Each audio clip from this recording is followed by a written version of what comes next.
In the beginning, there was an angel, and there was a demon, and they were very good friends, or so it was told. And at the very beginning, they had one simple task: to watch over as God and the universe decided to create such beauty.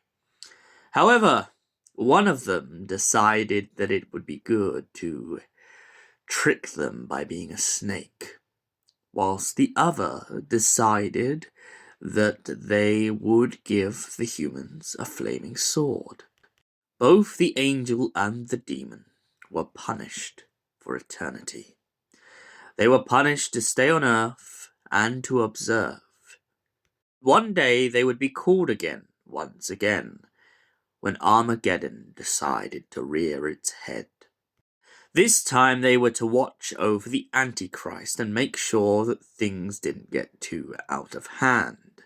For one of them, they would have to deliver the child to his father, the devil.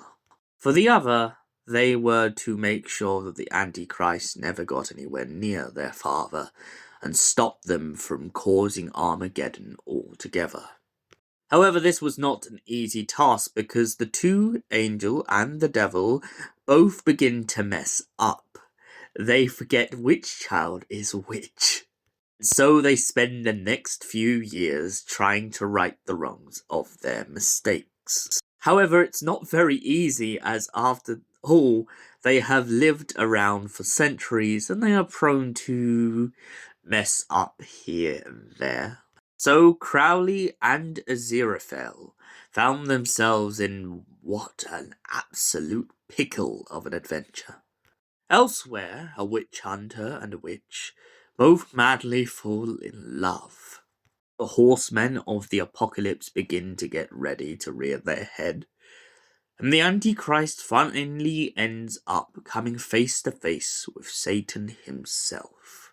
But in this story, he finds himself arguing that he would rather remain a child on Earth than cause the apocalypse that he has been so destined to do. Crowley and Aziraphale basically point out to the child that he can be anything he wants to be. Why should he let heaven and hell decide his future? Why should he let them choose where he goes next? And so he does. Even though he has the power to control everything he wants and anything he wants, he decides he doesn't want that power. It scares him too much, and instead he wants to be reduced to a normal mortal. With that avoided, Crowley and Aziraphale go back to their respective lives. Crowley in his dark crimson of a mansion, and Aziraphale in his beautiful bookshop. However, due to their interference, they both find themselves in immense trouble, and on both ends are about to be executed by their own people. And so they devise a plan to switch places with one another in order to trick their own people into believing they've gone to the execution. They trick them by making it seem like they've gone native, and so in turn they can't be killed. Then Aziraphale and Crowley put a statement out to the angels and the demons of the world that they are on their own side, and when the time comes, they will be there regardless of what happens. So, Good Omens, Series 1. What did I think of Series 1 when I first watched it, and what do I still think to this day? Regardless of who the writer is, because we're not really going to go into all that politics on that, but the series itself and the two actors, Michael Sheen, David Tennant, and all the rest of the cast, really pull off a great story. I love how this is a great introduction. I love how this is a great kind of emphasis on a world of gods and demons. It kind of breaks the barriers of right and wrong and really gets you to question throughout the whole series in whether your decisions are sin or some divine providence in which you were prophesied to do these things.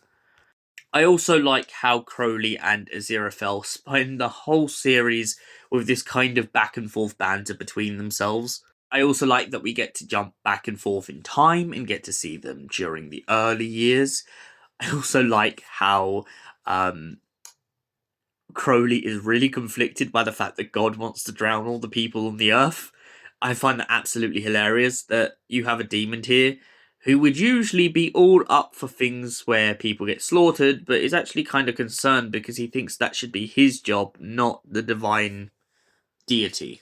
I also like how Aziraphale is shocked by Crowley's compassion and finds it really refreshing that Crowley has an open point of view.